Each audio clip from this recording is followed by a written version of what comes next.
Baik, assalamualaikum warahmatullahi wabarakatuh. Selamat berjumpa lagi dengan Bapak di mata kuliah struktur data dan algoritma di pertemuan kedua yaitu tentang pointer. Setelah kemarin kita membahas tentang konsep dasar algoritma dan struktur data, maka hari ini kita akan uh, menuju ke modul ajar struktur data dan algoritma. Bagi yang belum mendapatkan modul ini silakan kalian ke link masing-masing, Bapak sudah upload modulnya, silakan kalian bisa unduh. Nah, kemudian kalian bisa gunakan ini sebagai panduan mata kuliah kita selama 1 semester ke depan. Nah, ini sudah ada tampilannya seperti ini. Nah, kita akan belajar di pertemuan yang kedua ini atau di modul yang pertama adalah tentang pointer. Setelah kemarin kita membahas tentang struktur data dan algoritma, di mana kita menganalogikannya sebagai perpustakaan atau database kita analogikan sebagai perpustakaan, kemudian buku kita analogikan sebagai data atau data kita analogikan. Analogikan itu kita samakan dengan buku di dalam perpustakaan.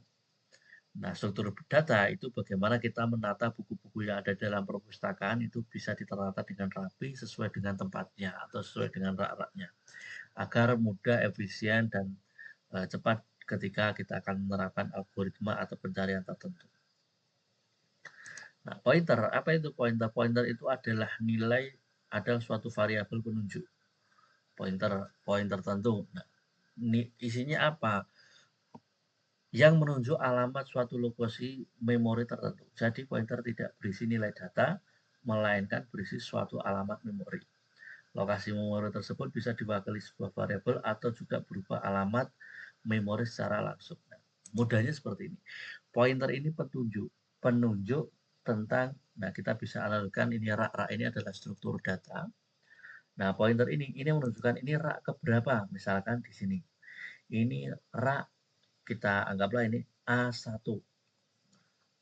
Atau karena ini ada di berapa ini? 1, 2, 3, 1, 2, 3, 4, 5, 6, 7. Misalnya kita yang 6. 1, 2, 3, 4, 5. Yang 5. Ini karena anggap saja yang rak 1 ini rak AB, rak A, kemudian yang kita coba analogikan, kita contohin untuk rak B.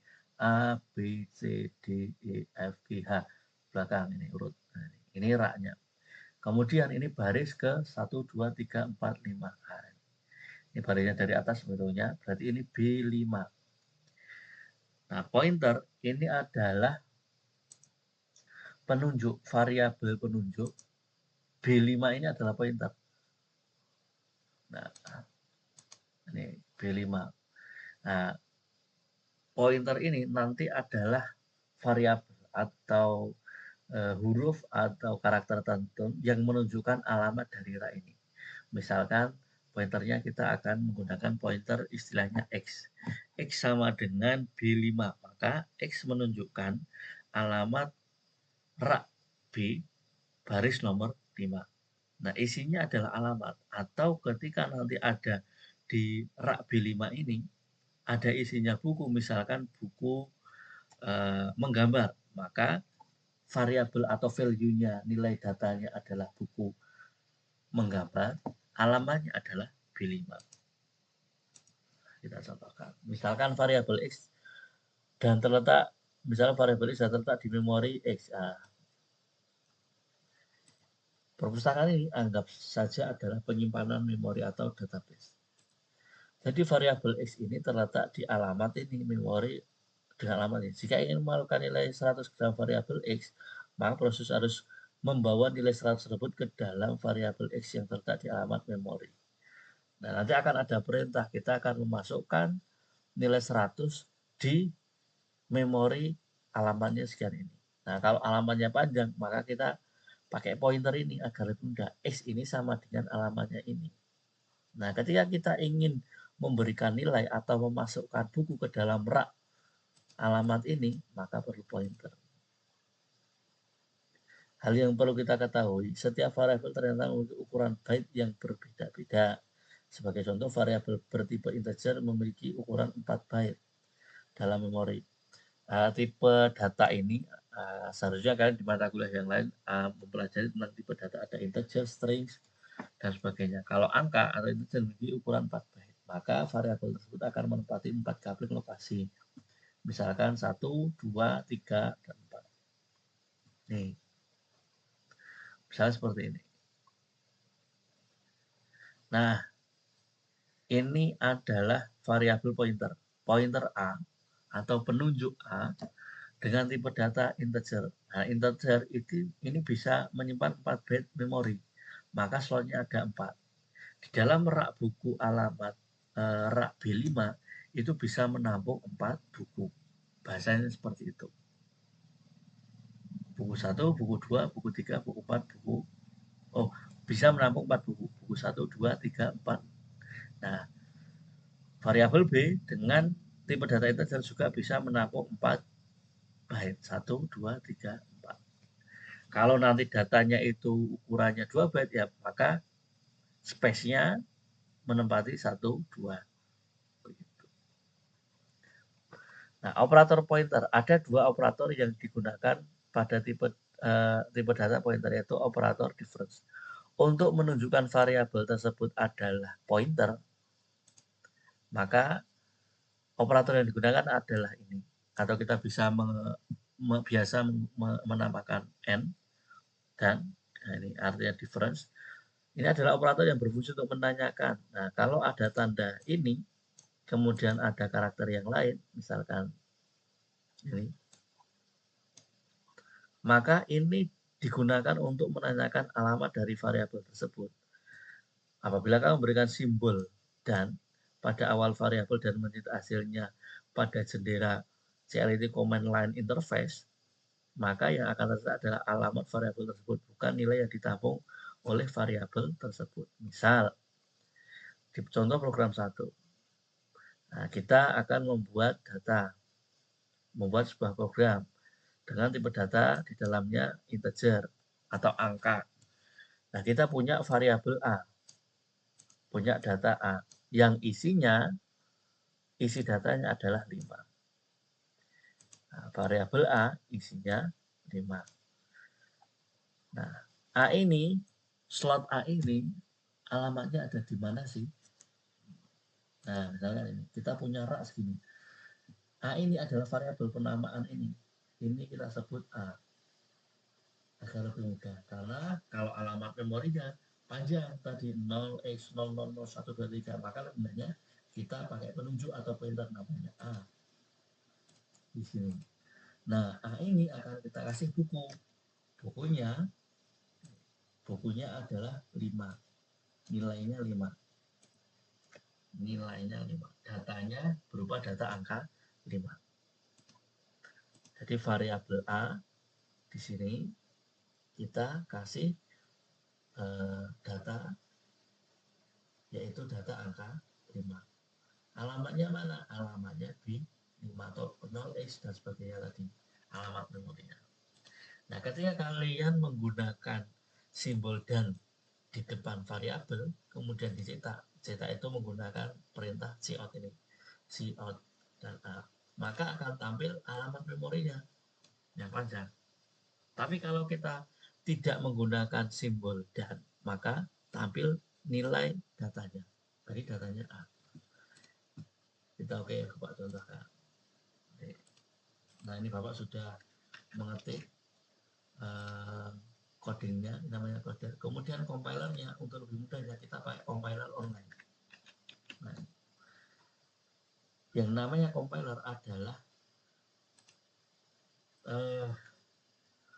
membuat program ini, coding ini, kode-kode program atau instruksi ini bisa berjalan, atau tombol fungsi yang digunakan untuk menjalankan kode yang sudah kita tuliskan, kode program yang kita tuliskan. Misalkan ini kita sudah buat program, kodenya ini berfungsi atau enggak. Kalau berfungsi kita cek jalannya run. Nah, maka kalau berfungsi akan tampil seperti ini. Alamat variabel A adalah alamat memorinya. Kenapa muncul alamat memorinya? Karena kita menggunakan simbol N sebagai operator pointer. Kemudian kita nih cout untuk menampilkan data A. Ini kan A sama dengan 5. Variabel A ini nilainya 5. Kita tampilkan. Berapa nilai variabel A? Nilai variabel A adalah, kita tampilkan A. Nah, nilai variabel A adalah 5. Nah, ketika tanpa simbol dan maka yang muncul adalah nilai variabel tersebut, bukan alamat memorinya. Kalau kita pakai dan, maka yang muncul adalah alamat memorinya. Kemudian yang kedua, operator ini bintang. Sama ini. Sama, fungsinya sama. Tapi peletakannya diletakkan di variabel. Ini peletakannya juga sama.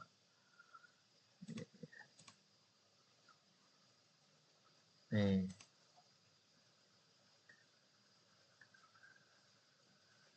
Nah, ini Bapak juga sudah menuliskan kode programnya. Kita coba cek, kita compile. Nah, ini variabelnya apa? Variabelnya A. Nilainya berapa? Nilainya 5. Nah, kemudian kita deklarasikan bahwa B ini adalah pointer. Kita kasih bintang. Kemudian mengkopikan alamat variabel ke dalam variabel pointer B. Yang tadinya A, kita kasih nama pointernya. Kita juga menamai variabel A ini sama dengan variabel B juga. Nah, variabel B sama dengan dan A. Tapi ketika nanti kita akan menampilkan variabel B, yang akan kita tampilkan adalah alamat memorinya A. Maka B sama dengan dan A, mengkopikan alamat variabel ke dalam pointer B. Maka ketika dikompil, nilai variabel A adalah 5. Nilai datanya. Kemudian alamatnya, alamat variabel A adalah ini, alamat memorinya. Kemudian isi dari variabel B adalah alamat dari variabel A. Kenapa? Karena B sama dengan variabel A. Berbeda kalau ini dannya Bapak hapus. Nah, maka yang muncul error.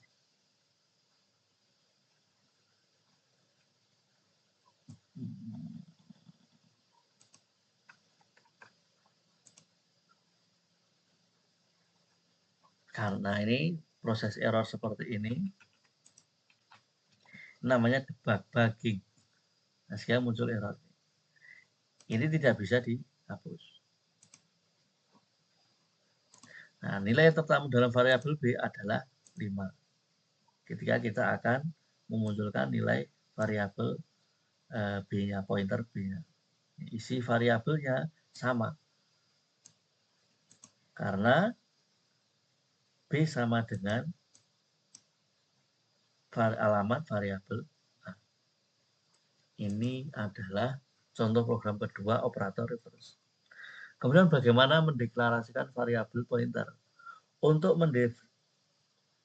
mendefinisikan atau mendeklarasikan variabel pointer, ketentuannya adalah ini. Tipe datanya dulu, kemudian kasih tanda bintang, baru nama variabelnya.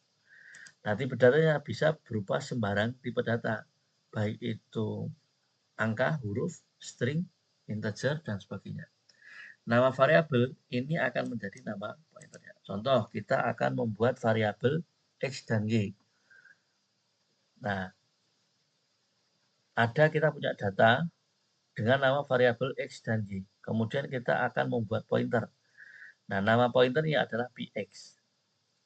Nilai X ini kita kasih, X itu kita kasih data 89.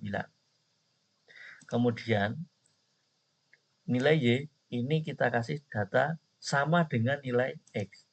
Sama dengan artinya juga 89. Kemudian pointer px ini sama dengan alamat memori dari X. Nah, kemudian kita tampilkan cout berapa nilai X, berapa nilai Y, kemudian alamat X-nya berapa, alamat px-nya berapa, kemudian nilai px-nya berapa. Seperti ini, kalian juga bisa tuliskan. Nah, ini sudah, Bapak juga sudah mengetik. Nah, tinggal kita compile.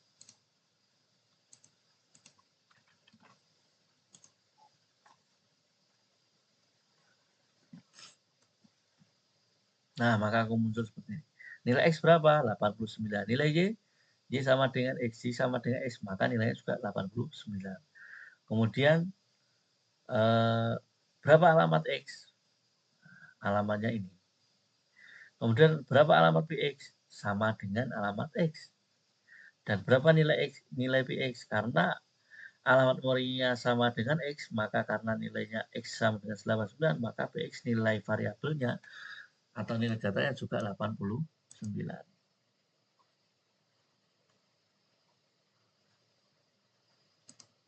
Nah, ini ketika kita ganti, nah ini X-nya nilainya jadi 108, yang ini, kemudian kalian ini nilai X-nya, PX-nya jadi 123. Silakan teman-teman untuk melanjutkan. Tugasnya adalah kalian mempraktekkan contoh program 1, program 2, sampai program ke-7. Nah, nanti silahkan kalian buat. Nah, misalkan seperti ini. Tugas 1, struktur data dan algoritma.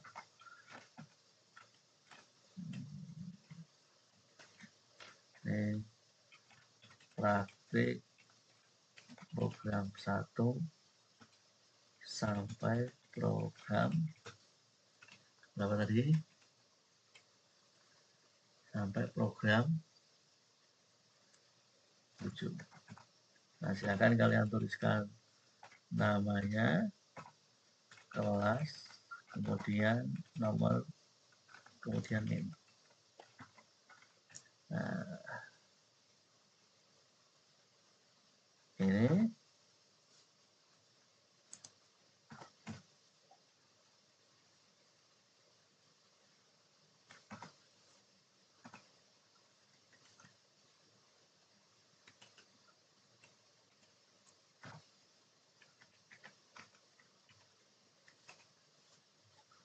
oke. Nah, ini tugas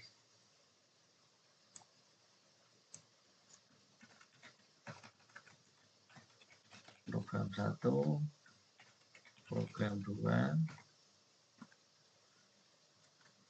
program 3, dan seterusnya sampai program 7. Nah, pengerjaannya silakan kalian screenshotkan coding kalian yang kalian tuliskan di kode editor kalian. Misalkan ini program 1, kodenya ini. Ini karena contoh, Bapak akan tuliskan contoh maksum.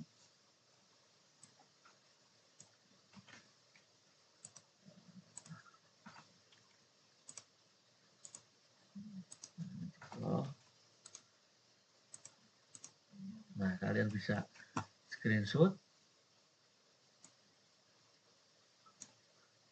kemudian kalian copy ke sini. Program 1, ini kalian tuliskan kode program. Setelah kode program, kalian tuliskan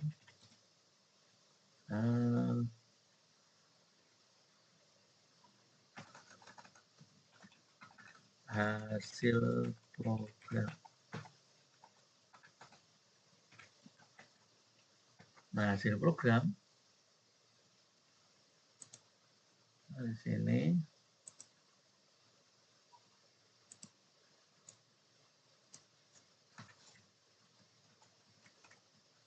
ini kalian silahkan compile, boleh lewat online seperti Bapak seperti ini, atau kalian pakai compiler yang lain. Ini Bapak kasih tanda dulu, contoh maksum. Oke. Nah, ini muncul setelah berhasil kalian screenshot seperti ini, kemudian kalian masukkan ke template tugas. Nah, seperti ini. Jadi kalian benar-benar menuliskan tugasnya. Nah, yang kedua, kalian benar-benar mengcompile, memastikan bahwa program yang kalian tuliskan itu benar-benar bisa dijalankan dan ada hasilnya. Nah, silakan teruskan sampai program ke-7. Ini sebagai tugas pertama kalian. Baik teman-teman, mungkin itu saja yang bisa Bapak sampaikan di pertemuan kedua ini. Terima kasih atas kontribusinya. Sampai jumpa di pertemuan selanjutnya. Terima kasih. Assalamualaikum warahmatullahi wabarakatuh.